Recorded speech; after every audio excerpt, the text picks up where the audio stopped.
El Evangelio según San Mateo. Dijo Jesús a sus discípulos esta parábola. Semejante es el reino de los cielos a un rey que quiso tomar cuentas a sus siervos, y comenzando a tomarlas, se le presentó uno que le debía 10,000 talentos, y no teniendo con qué pagar, mandó su señor que fuese vendido él, su mujer y sus hijos, y cuanto tenía, y así pagase. Mas el siervo, echándose a sus pies, le rogaba diciendo: dame tiempo y te lo pagaré todo. Compadecido el señor de aquel siervo, le soltó y le perdonó la deuda. Apenas salió este siervo, halló a un de sus compañeros que le debía 100 denarios, y haciéndole le ahogaba diciendo: paga lo que me debes. Se arrojó a sus pies el compañero y le rogaba diciendo: dame tiempo y te lo pagaré todo. Mas él no quiso, sino que se fue y lo hizo encarcelar hasta que pagase la deuda. Viendo los compañeros lo que pasaba, se entristecieron mucho y fueron y le contaron al Señor todo lo sucedido. Entonces le llamó su Señor y le dijo: siervo malo, toda la deuda te perdoné porque me lo rogaste.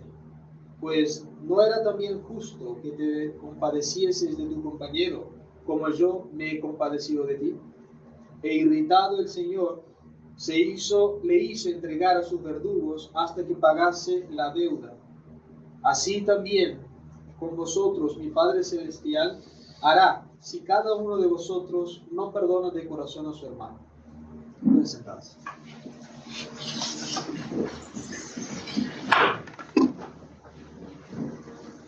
La epístola está tomada la carta del apóstol San Pablo a los Efesios. Hermanos, confortados en el Señor y en su poderosa virtud, vestidos de la armadura de Dios, para que podáis estar firmes contra las cometidas del diablo, que no es nuestra lucha contra la carne y la sangre, sino contra los principados y potestades, contra los príncipes de este mundo tenebroso, contra los malignos espíritus que infectan los aires. Por tanto, tomad la armadura de Dios para que podáis resistir en el día aciago, y ya bien preparados, manteneros en pie. Estad pues firmes, ceñida vuestra cintura con la verdad, y vestidos de la coraza de la justicia, calzados los pies con el celo para anunciar el evangelio de paz. Sobre todo, embrazad el escudo de la fe, con que podáis apagar los encendidos dardos del maligno. Tomad el yelmo de la salud y la espada del Espíritu, que es la palabra de Dios. Del Padre, del Hijo y del Espíritu Santo. Amén. Dios te salve María, llena eres de gracia, el Señor es contigo. Bendita tú eres entre todas las mujeres y bendito es el fruto de tu vientre, Jesús.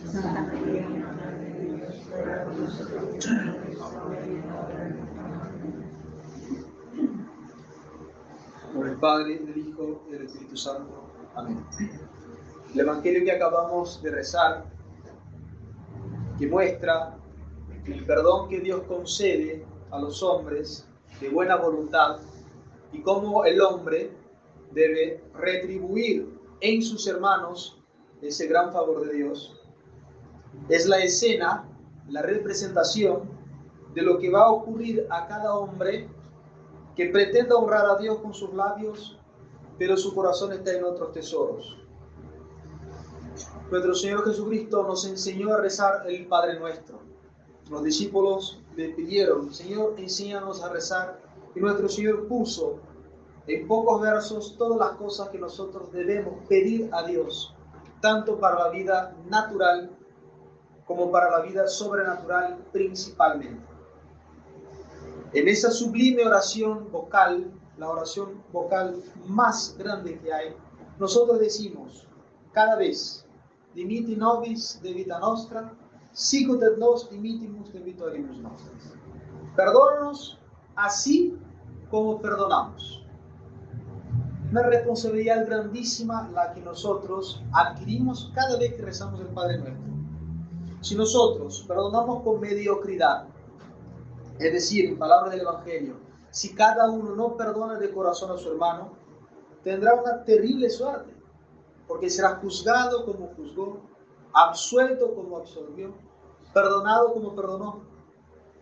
Cada vez que nosotros rezamos el Padre Nuestro, podemos decir que acondicionamos nuestro propio perdón. Perdónanos así como perdonamos. Dios quiere ser amado, quiere ser adorado en espíritu y en verdad. Nuestro Señor dijo a la buena y arrepentida samaritana: ya viene la hora y ya ha llegado en que los verdaderos adoradores de Dios lo adorarán en espíritu y en verdad. Tomemos la adoración en espíritu como el trato íntimo del alma con Dios. Las íntimas relaciones del Criador y de la criatura, del Redentor y del redimido, del amor y del amado.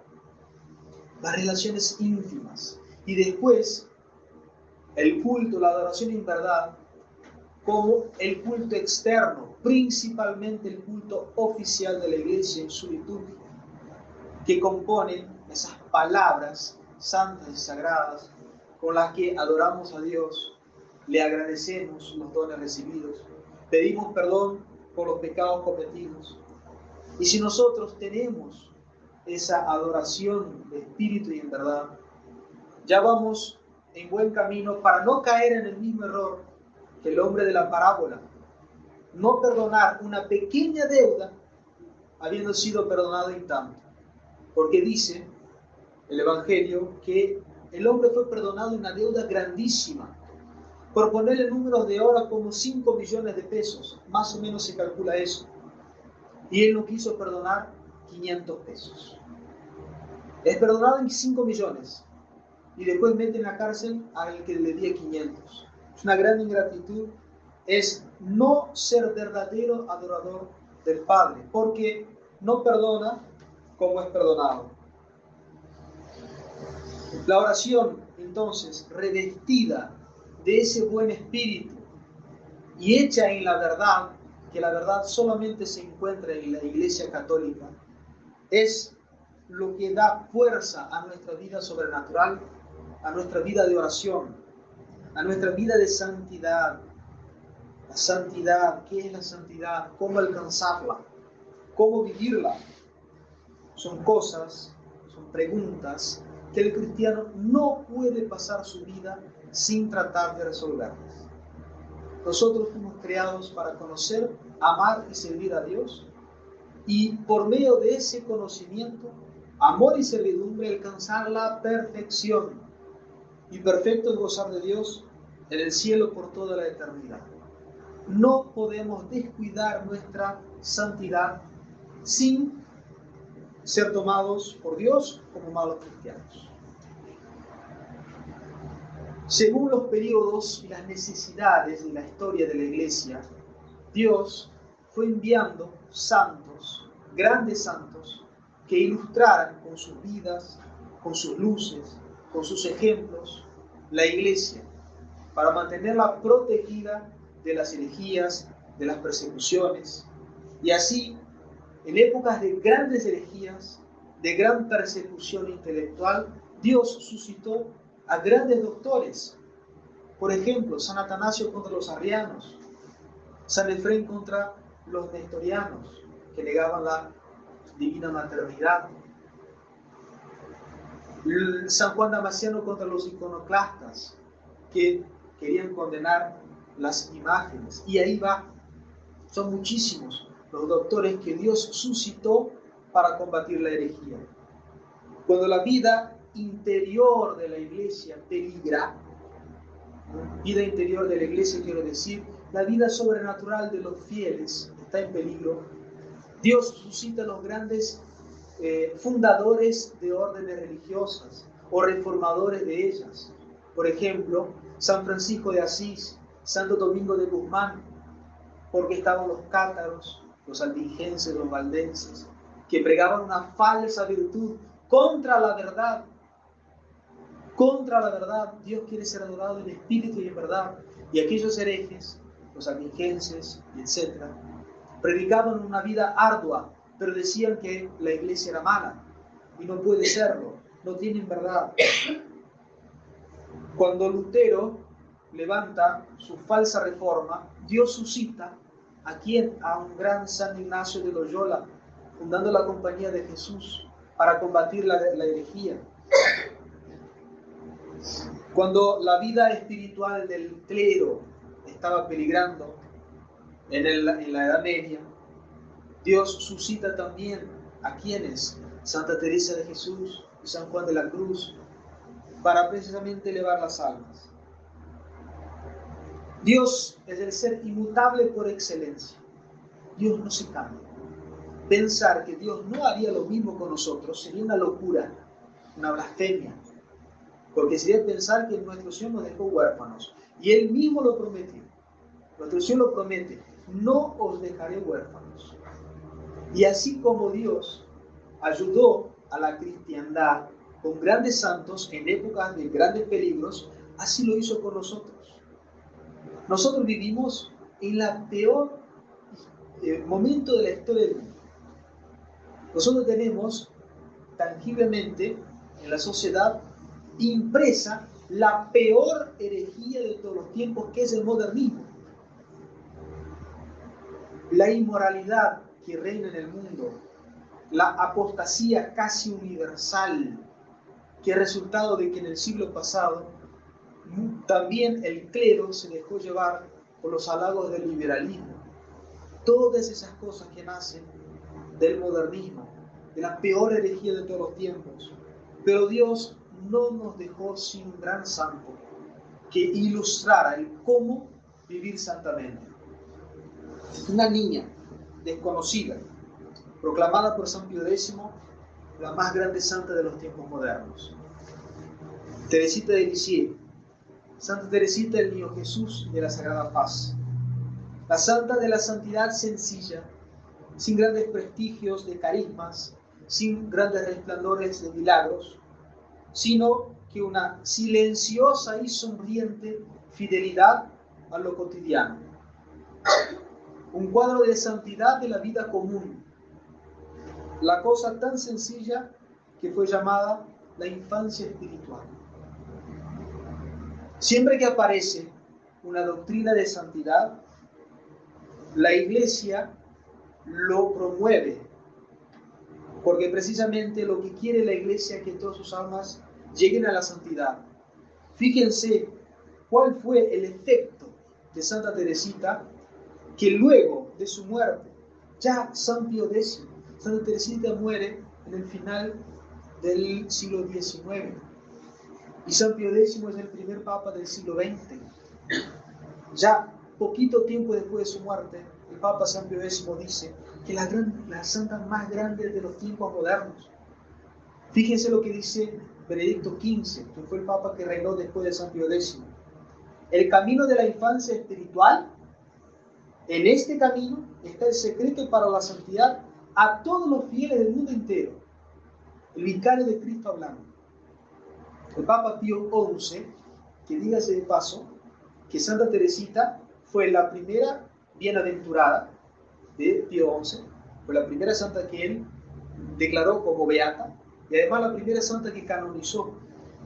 Dice Pío XI, Dios nos dice, y Teresita con él, que existe una cosa que ultrapasa todo el poder y toda la acción del entendimiento, y esta cosa es la santidad. Y fíjense cómo lo va a definir la santidad el Papa. La humilde fidelidad a los deberes cotidianos, la disposición para todos los sacrificios, el abandono confiado a la bondad de Dios y sobre todo el amor. Ahí tenemos la respuesta. ¿Qué es la santidad? Para nosotros, para nuestro tiempo, nosotros debemos seguir a la más grande santa de los tiempos modernos, en esa infancia espiritual. Pío XI tenía un cariño respetuoso muy grande con Santa Teresita. Dice que es la obra prima de la naturaleza y de la gracia. Y cariñosamente dice que su santidad en miniatura está al alcance de todos. Está al alcance de todos. Está al alcance de todos. ¿Cómo no escuchar en las palabras del Sumo Pontífice el eco del sermón de la montaña. Sed perfectos como vuestro Padre Celestial es perfecto. Y ahí le tenemos el ejemplo. Una santidad pequeña, entre comillas. Una santidad accesible a todos. Una santidad que hizo de una niña de 24 años la santa más grande de los tiempos modernos. Habrá quien diga, y no lo niego, que no puede abandonar todo y meterse a un claustro. Está bien. Habrá quien diga, y con razón, que no puede hacer los ayunos y las penitencias de un San Francisco de Asís, de un San Pedro de Alcántara, de un cura de Ars, de Santa Verónica Giuliani, de Santa Gemma Galgani. Está bien. Habrá quien diga que no puede hacer las vigilias casi completas que hacía un San Patricio. Está bien. Pero ¿quién puede decir que no puede hacerlo todo, por amor como lo hizo Teresita? ¿Quién puede decir en verdad eso? Absolutamente nadie. Presten bien atención. Si yo pudiera hablar todos los idiomas, si supiera todos los idiomas, si entendiera toda la ciencia de los ángeles, toda, si yo pudiera trasladar las montañas, pero no puedo amar, no puedo nada, nada de nada. Pero, si en cambio sé mi propio idioma más o menos, no entiendo muy bien qué son los ángeles, sé que existen, pero no los entiendo muy bien, y de una montaña no puedo trasladar más que una piedrita, pero puedo amar, ya lo puedo todo. El secreto, lo dice Santa Teresita, está en el amor. Un alfiler, dice Santa Teresita, levantado del piso por amor de Dios, es suficiente para convertir un alma. Miren qué secreto nos descubre esta santita gigante, esta gran santa en miniatura. Todo hacerlo por amor de Dios. La infancia espiritual. Considerarse pequeño para confiar en Dios. Tropezar, caer y algún defecto y mirar a Dios como un Padre que entiende nuestros defectos y quiere que nosotros corrijamos y tenerle no por su castigo, sino por su tristeza, porque Dios se entristece cuando pecamos.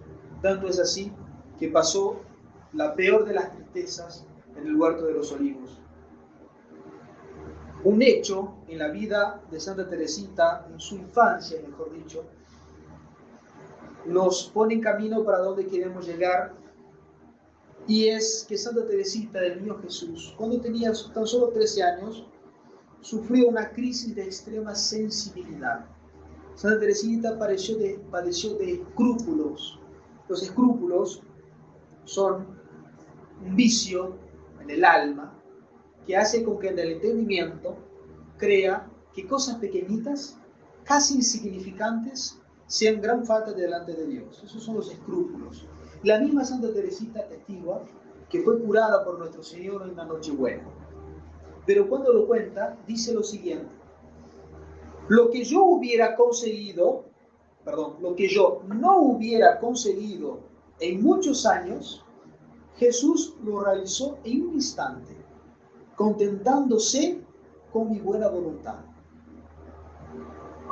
Es un defecto grandísimo. El escrúpulo es muy difícil de sacarlo del alma.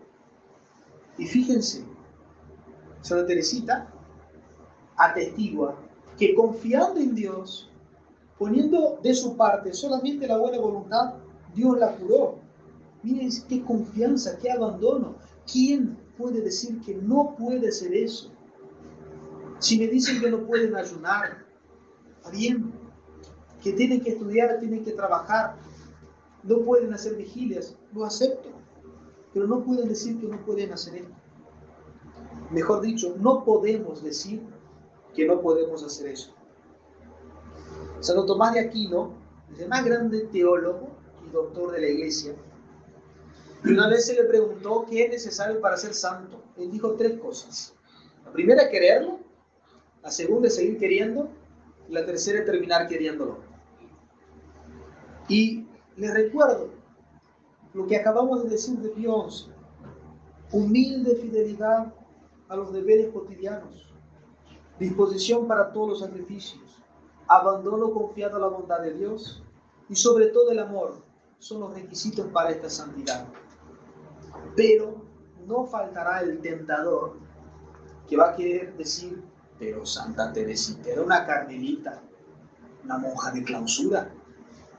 Tenía a nuestro Señor en la Eucaristía las 24 horas del día cerca. Tenía maestras espirituales. Para ella era fácil. Ella pudo hacerlo. ¿Cómo lo vamos a hacer en nuestras casas, en nuestros hogares? Bien. Aproximadamente 7 años antes que Santa Teresita entregara su vida, muriera en el más grande olor de santidad de la modernidad, Santa Teresita inicie la frase.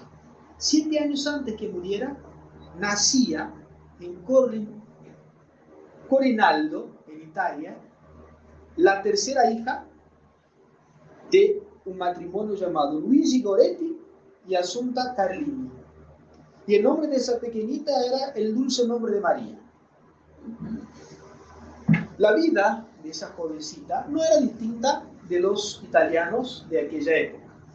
Recuerden que estamos hablando del comienzo del siglo pasado, época de gran inmigración de los italianos, porque se morían de hambre, no tenían por qué comer, sufrían el hambre.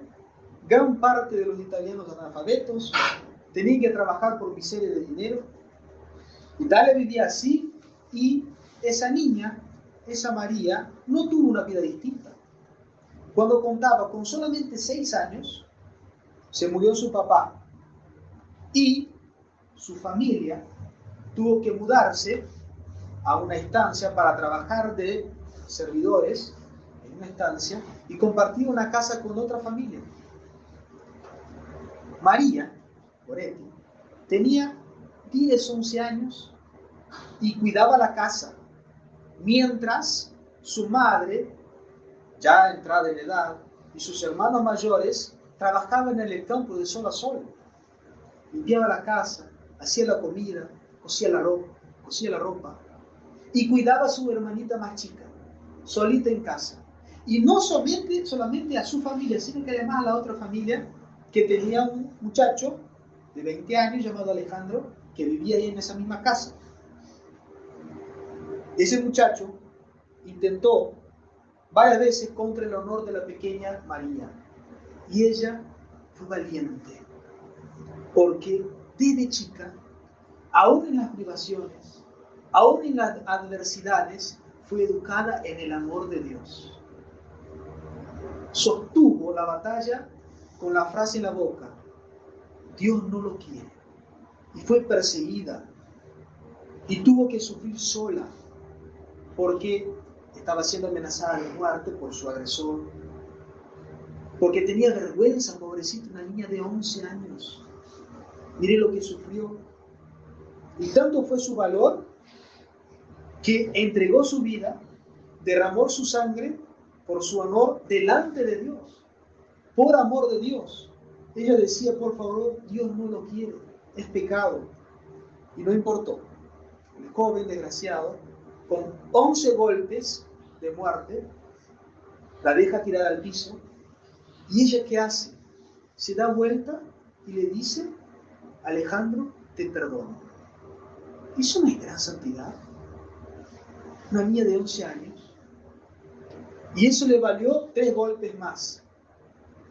La encontraron en la casa, la llevaron al hospital, pasó por una agonía grandísima, dolores grandísimos, y durante su agonía decía: Alejandro, te perdono.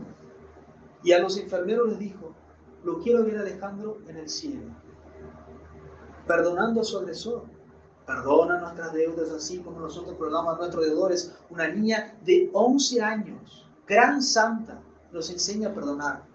Y recuerden que Santa María Goretti no es santa porque fue acuchillada, sino que fue acuchillada por ser santa, que es distinto. ¿Pero dónde está la santidad de Santa María Goretti? Milagros, portentos, profecías. trasladar montañas, no. En coser, en hacer la comida, en limpiar la casa, en cuidar a su hermanita. Por los frutos conoceréis los árboles, dice nuestro Señor. Si el árbol es bueno, producirá buenos frutos. ¿Cuál es el fruto de esa santidad? El perdón inmediato a su asesino, al que la martirizaba, y entregó su vida por defender su honor delante de Dios. ¿Eso no es gran santidad? Y al mismo tiempo que en Roma se discutía qué era ese vendaval de gloria llamada María Francisca Teresa del Niño Jesús de la Sagrada Faz, así se llamaba Santa Teresita del Niño Jesús, María Teresa. Otra María Teresa, porque así se llamaba Santa María Goretti. María Teresa Goretti. Entregaba su vida porque era una niña delante de Dios, delante de los hombres y delante de Dios.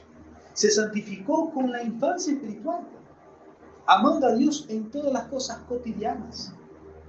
Fíjense el reflejo del Evangelio. Nuestro Señor dice a San Pedro y a los apóstoles que todo lo que ligaran en la tierra sería ligado en los cielos. Los pontífices dan testimonio de la verdad, de lo correcto, de la doctrina de la infancia espiritual, todo lo que leímos de los papas. Y Dios desde el cielo confirma ese ligamen de la tierra, enviando a otra María Teresa, que se santificó con la misma doctrina de la primera María Teresa. Somos cristianos, no creemos en coincidencias, creemos en la providencia. ¿Cómo lo vamos a ver? Clarísimamente que Dios quiere esa santidad para cada uno de nosotros. Promueve la más grande santa de los últimos tiempos, y nos da otra gran santa que se santificó así, y resulta que además tiene el mismo nombre. No podemos dejar pasar esas cosas.